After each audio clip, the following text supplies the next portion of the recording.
Hi guys, this is Rich G for pitlanes.com, and this is just going to be a little bit of a video tutorial for the Okayama short racetrack in the MX5 Roadster. First of all, as far as I know, the only differences between the Roadster and the Cup are the fact that in the Roadster it's right-hand drive, the Cup is left-hand drive, and they also have different gear ratios. As far as I understand, they are intended to be equal, but they do have different gear ratios, and I'll speak of that later on in the lap. But first of all, what I'm going to talk about is turning points, braking points, and that kind of thing. It might not be the fastest and people might disagree, but I've done a lot of laps around Okayama. This is what works for me. I've won a race and I'm capable at consistent times using this exact method for lapping. So without further ado, let's have a go and have a lap. I'll be pausing as we go through and explaining what I'm doing. So here we go, coming down the start finish straight. Okay, this is what you should be faced with. Each time you come down to the first corner, you want to be over on the left, obviously, unless you're overtaking someone, but you need to make your own adjustments for your braking point if you're going to be overtaking someone. And what I use as marker here is you've got the pit exit line on the right hand side of the screen, and also you've got the turning point, which is the curb on the inside. I use the right A-pillar of the windscreen as a reference point of my braking points. So just before the end of the pit line, coming towards the A-pillar, I should brake. So here we go. Just there, you see, just before the end, I brake, and then you can see the curb on the right hand side just on my screen. What I do is, when that is nearly in line with the A-pillar on the right, that's when I begin to turn in, and you should see that as I continue to play. There you go. And what I do, just here, it depends how good I've managed to hook up onto the curb on the right hand side, but you should see the end of the curb here. That's where I aim to be going full throttle. This particular lap, I'm going full throttle a few meters beforehand. That causes me just to lift slightly on the exit, but if you're full throttle on a good line through here at the end of the curve, that means you can be full throttle while turning all the way through the exit of the corner, no problems. But as you'll hear, I think I lift a little bit just on the exit. I probably didn't need to, but I did on this particular lap.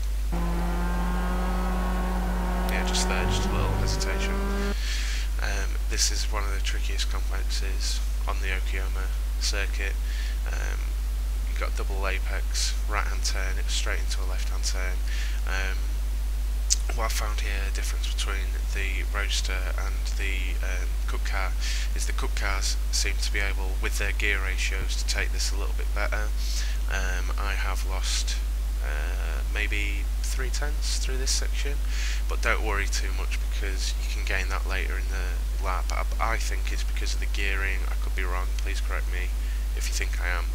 But basically what you've got here, you've got a few options you can take. You can take a line down the left of the track and have basically miss the apex for the first right, making sure you're snug on the second apex, or you can go tight on the first apex.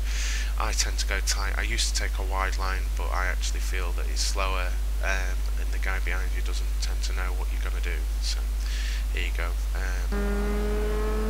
Turn in. I also, before the bump just there, I also make my downshift just before there. I use a sequential shifter. Maybe if you're using the paddles, you might be able to do it at the same time. I just feel it unsettles me or the car if I downshift on that bump. But as you see, I'm tight. This is the view I get. I'm tight in on the apex, with a view of catching the second apex tight. People can come in wide here to catch the second apex nice and tight, which also gives them a nice line for the left hand corner out. But I drop down to second and take this and come in nice and tight here, and I keep turning past where maybe you would normally, because I'm thinking I go tight here wide into the next curve to allow me to power through and out of the corner while changing up to third halfway through this bend normally. There you go. And then, even though I don't probably need to, I use all of the track to enable me to get as much power out of the corner as possible.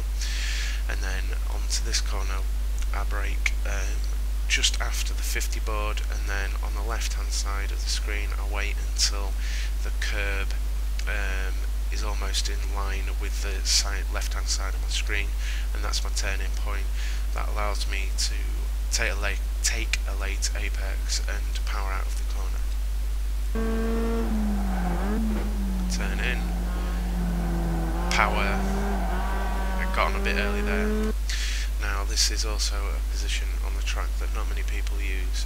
What you'll find is people getting a late apex on the first bit and then going wide on this second bit, preparing themselves, taking a late apex on this right, allowing them to power through testing and things like this. All I've found is I actually stay tight onto this corner and power out of it, and I actually tend to gain a bit of time here.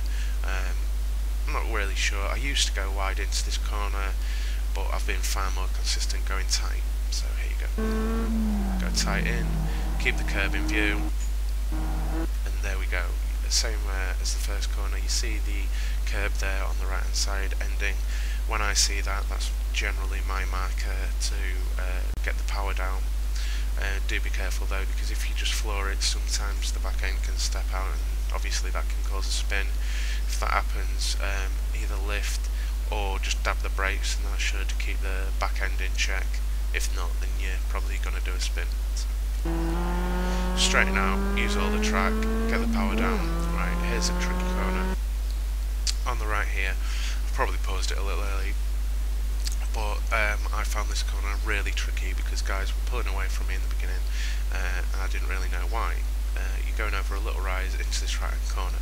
In the Cup MX5, what I find is I'm changing up to fourth right on the apex of this corner, and I think that's where I gain my time because I stay in third in the Roadster. I could be wrong, but that's where I think I gain my time. There's extra gear changes involved in the Cup. And what you've got is this right hand corner, obviously the entrance to the pit lane on the right as well. The best way I find to enter this corner is to be right over on this left hand side, and as you go over this rise, you see the curb come into view. As you see the curb come into view, gently turn into the corner, and that should allow you to take it pretty well. What you should aim to do is get your two right hand wheels inside the curb, and what that'll do sometimes is it'll cause your car to jump just on the exit, but don't worry, take it, don't correct for it, don't do anything in particular. Maybe a little bit of left hand lock just to straighten the car up, but nothing dramatic. It pulls your car around at a high speed and enables you to take the corner really fast. If you don't hook up the two wheels on the right hand side, what you find sometimes is the back end may step out very slightly, and just a little bit of left hand lock will cause the car to straighten up again. There you go, turn in, over there, a little bit of a judder, and then what you've got here is the last corner. Now this, again, this is another point of contention, people may disagree. I don't change up to fourth. What I do is I brake, and then a curb on the right hand side. Again, I stay straight until the curb on the right hand side is nearly in line with the A-pillar on the right hand side as well, and that's my turning point, and that allows you to get good drive through and out onto the straight. I myself am guilty of turning in too early quite often. I just find turning in later allows you to get power down earlier for the straight, which is obviously important for defending and for overtaking down into the first corner, which is where you want to be doing it really. So there you go. I'm not sure how I'll take it this lap, but there you go. Turn in, right on the cue, and then power through, a little bit of opposite lock, and there we go, powering down the straight. I hope this has helped you a little bit. I think the lap time on here was about 102.8, which I realise isn't meteoric, and I've even done faster, but I just thought it was a good example of braking points and lines to take, basic. Yeah, and I hope that's helped you. What I'll do now is I'll play the replay from the outside of the car as well, just so you can see where I'm going. Okay, thanks. This has been Rich G for pitlanes.com. Cheers.